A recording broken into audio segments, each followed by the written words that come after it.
فَضَحِكَ النَّبِيُّ حَتَّى بَدَتْ أَنْيَابُهُ۔ حضور جب یہ بیان فرما رہے تھے تو حضور اتنا مسکرائے کہ صحابہ نے حضور کی داڑھیں دیکھ لیں۔ تو پہلے وہ بڑے بڑے گناہ چھوڑے جا رہا تھا، لیکن جب اللہ فرمائے گا کہ میں تیرے گناہوں کو بدل کے نیکیوں میں تبدیل کر دیا، تو وہ کہے گا ابھی تو بڑے بڑے گناہ رہتے جو میں نے ابھی پڑھے ہی نہیں۔ تو جب کوئی بندہ اس کے حضور توبہ کرتا ہے، اللہ یہ نہیں دیکھتا اس نے گناہ کتنے کیے ہیں، یہ دیکھتا ہے بندہ آیا میری چوکھٹ پہ ہے تو اللہ اس کے پچھلے سارے گناہ معاف فرما دے۔ اللہ اکبر۔ میرے اور آپ کے آقا و مولا نے اللہ کے حضور توبہ کرنے اور اس پر اللہ کی خوشی اور اللہ کی خوشنودی کا ذکر کرتے ہوئے ایک مثال بیان فرمائی کہ ایک شخص صحرا میں سفر کر رہا تھا، تو وہ ایک درخت کے نیچے دوپہر کاٹنے کے لیے، سستانے کے لیے رک گیا اور درخت کے ساتھ اپنے اونٹ کو باندھ دیا اور خود لیٹ گیا تاکہ دوپہر کاٹ لوں۔ تھوڑی دیر کے بعد جب اس کی آنکھ کھلی تو اس نے کیا دیکھا کہ اونٹ ماں ساز و سامان کے ساتھ غائب ہے۔ اب صحرا میں اونٹ کا گم ہو جانا گویا زندگی چلے جانے کے مترادف ہے۔ تو اس نے دائیں بائیں بھاگ دوڑ کے دیکھا کہ کہیں اونٹ کا نشان مل جائے، لیکن اونٹ کا نشان نہیں ملا۔ تا حد نظر کوئی انسانی آبادی نہیں۔ وہ بھاگا اور تھک ہار کے دوبارہ اسی درخت کے نیچے بیٹھ گیا اور پیاس سے ہلکان ہوا جا رہا تھا، اور درخت کے ساتھ ٹیک لگا کے لیٹ گیا اور موت کا انتظار کرنے لگا۔ جن لوگوں نے صحرا کا سفر کیا ہے ان کو اس بات کا اندازہ ہوگا کہ کئی 100 میل تک انسانی آبادی ہی نہیں، اب نہ کچھ کھانے کے لیے بچا نہ کچھ پینے کے لیے بچا، اونٹ بھی غائب ہو گیا، توشہ بھی ساتھ ہی چلا گیا، تو اب ظاہر ہے سیدھی موت ہی نظر آ رہی ہے۔ تو وہ اس درخت کے ساتھ ٹیک لگا کے بیٹھ جاتا ہے اور موت کا منتظر ہوتا ہے۔ تھوڑی دیر کے بعد پھر اس کی دوبارہ آنکھ لگ جاتی ہے۔ جب دوبارہ آنکھ لگتی ہے تو تھوڑی دیر بعد پھر آنکھ کھلتی ہے۔ جب دوبارہ آنکھ کھلتی ہے تو دیکھتا ہے کہ اونٹ جو گما تھا ماں ساز و سامان کے اس کے پاس کھڑا ہے۔ تو صحرا میں اس حالت میں اونٹ کا مل جانا زندگی مل جانے کے مترادف ہے۔ تو وہ اتنا خوش ہوا کہ خوشی کی انتہا نہ رہی، بلکہ مسرتوں کے ہجوم میں درک گیا اور کہنے کیا لگا، اللہم انت عبدی وانا ربک، اے اللہ تو میرا بندہ اور میں تیرا رب۔ کہنا تو یہ تھا کہ تو میرا رب اور میں تیرا بندہ، لیکن مسرتوں کا ہجوم ہی اتنا تھا، خوشیوں کا ہجوم ہی اتنا تھا کہ زبان پہ قابو نہ رہا۔ کسی کے آنے سے ایسے ہوش اڑے ساقی کے، شراب سیخ پہ ڈالی اور بوتل میں کباب۔ کہنا یہ تھا اللہم انت ربی وانا عبدک، لیکن اس قدر خوش ہوا جب بھی تیری قربت کے امکان نظر آئے ہم اتنے خوش ہوئے کہ پریشان نظر آئے۔ تو کہنا یہ تھا کہ اے اللہ تو میرا رب اور میں تیرا بندہ، لیکن خوشیوں کے ہجوم میں وہ کہتا ہے اللہم انت عبدی وانا ربک، اے اللہ تو میرا بندہ اور میں تیرا رب۔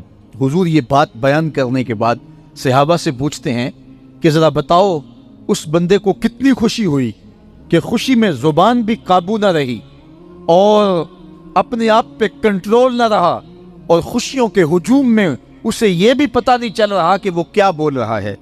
تو صحابہ نے عرض کی حضور بہت زیادہ اسے خوشی ہوئی۔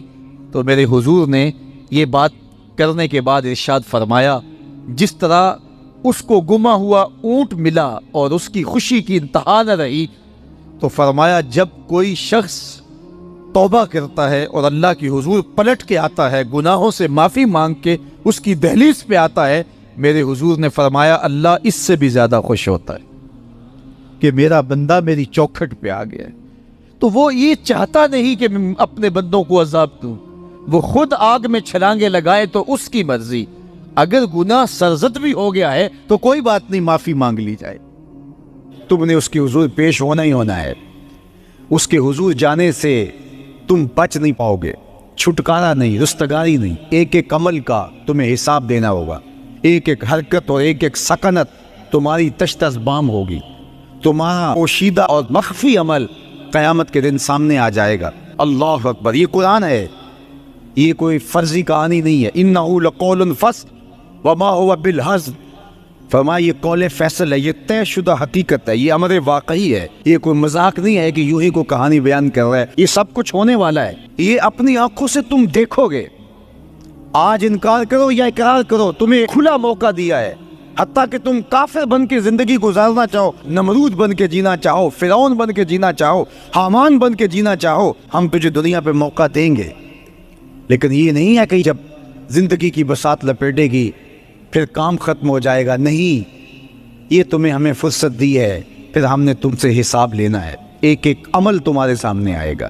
اللہ اکبر، ذرا غور کیجئے، فآمنوا باللہ، تو بہتر ہے کہ اللہ پر ایمان لاؤ، اس کے حضور تو تم نے آنا ہی آنا ہے، بہتر نہیں ہے کہ جیتے جی آ جاؤ، پھر لوگ تجھے اٹھا کے لائیں گے، اچھا نہیں ہے کہ اپنے قدموں سے چل کے آ جاؤ۔ کی آگ سن لوک یعقوب تینوں جدوں ٹر پہ اور سر منہ گج کے تو، پھر جو کفن کی تنیوں میں لپیٹ کر کے تجھے لے کر کے جایا جائے گا، تو اچھا نہیں ہے کہ اپنے قدموں سے خود چل کے مالک کی دہلیز پہ چلے جاؤ۔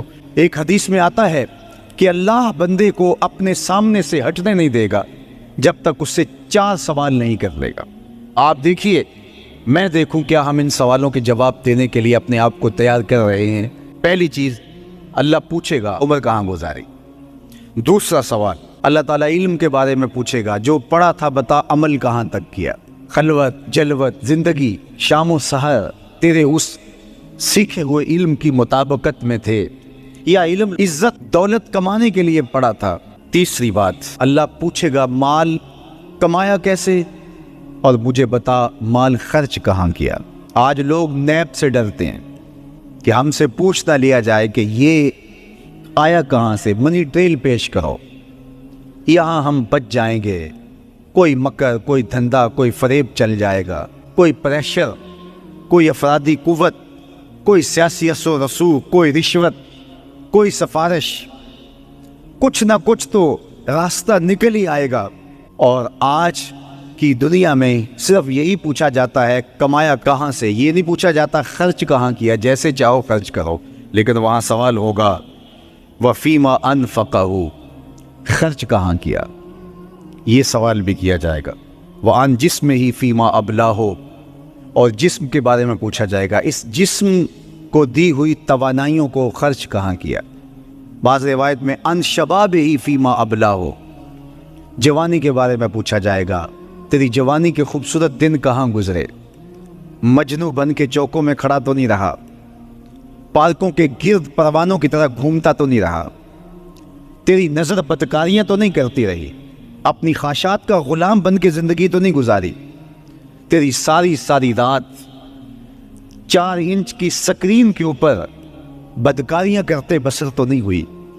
پوچھا جائے گا بتا جوانی کہاں گزری، جوانی مستانی ہے یہ کہہ کر کے تو نے ہر ضابطے سے چھٹی تو نہیں کر لی تھی، یا جوانی کے تقدس کو تو نے محفوظ کیا اور راتوں کی تنہائیوں میں اللہ کے حضور سجدہ ریزی کرتا رہا۔ میرے اور آپ کے آقا و مولا نے فرمایا جو جوان جوانی میں توبہ کرے وہ اللہ کو محبوب ہے۔ اللہ اکبر۔ اور اللہ جن 7 لوگوں پر اپنے عرش کا سایہ کرے گا ان میں سے ایک شخص کا ذکر کرتے ہوئے فرمایا وَشَابٌ نَشَأَ فِي عِبَادَةِ اللَّهِ، وہ جوان جس کی جوانی اللہ کی عبادت میں گزری، قیامت کے دن جب کوئی سایہ نہیں ہوگا اللہ اسے اپنے عرش کا ٹھنڈا سایہ عطا فرمائے گا۔ میرے مخاطبین جو اس وقت میرے سامنے موجود ہے بالمشافہ، اور پوری دنیا کے اندر جو اس وقت مجھے دیکھ رہے ہیں، ان میں زیادہ تر تعداد نوجوانوں کی ہے، تو میں آپ سب سے مخاطب ہوں اور آپ کو کہتا ہوں کہ یہ جوانی دوبارہ نہیں ملنی۔ بندہ کہتا ہے بڑھاپا آئے گا دیکھ لیں گے، جس طرح ہر چیز کا سرور جوانی میں ہوتا ہے، ہر چیز کا لطف بندہ کہتا ہے جوانی میں ہے، سجدوں کا جو لطف جوانی میں ہے وہ کسی اور زمانے میں نہیں ہے۔ اپنی پیشانی کو سجدوں سے آشنا کرو، اپنی جوانی کو مثل سحر بے داغ رکھنا، اپنے شباب کو الجھنے نہ دینا، اپنے شباب کے تقدس کو پامال نہ ہونے دینا۔ اس کائنات کا بہترین چہرہ وہی ہے جو جنسی کالک سے محفوظ ہے، اپنے تقدس کو مجروح نہ ہونے دینا۔ تمہاری زندگی شبنم سے پاکیزہ تر رہے، سحر سے پاکیزہ تر رہے، تمہاری جوانی اتنی خوبصورت ہو کہ محمد عربی کو رشک آئے تمہاری جوانی پر۔ اپنی جوانی کو آوارگی میں بسر نہ کرنا، اپنی اس جوانی کو دین کے لیے وقف کرنا۔ سحری کے سجدوں میں آنسو بہا کر کے جوانی کا لطف کشید کرنا، جوانی کا لطف اور مزہ رب کے ساتھ محبت اور رب کے ساتھ عشق کرنے میں ہے۔ جوانی کے اندر دل کی بےتابیاں، دل کی بے چینیاں اور دل کی بے قراریاں ذرا مسلح پہ لے کے آؤ۔ عشق کرنا ہے تو کسی آوارہ سے نہیں، عشق کرنا ہے تو رب العالمین سے کرو، آمنہ کے لال سے کرو، تو پھر دیکھنا کہ یہ جوانی کیا نور بخشتی ہے۔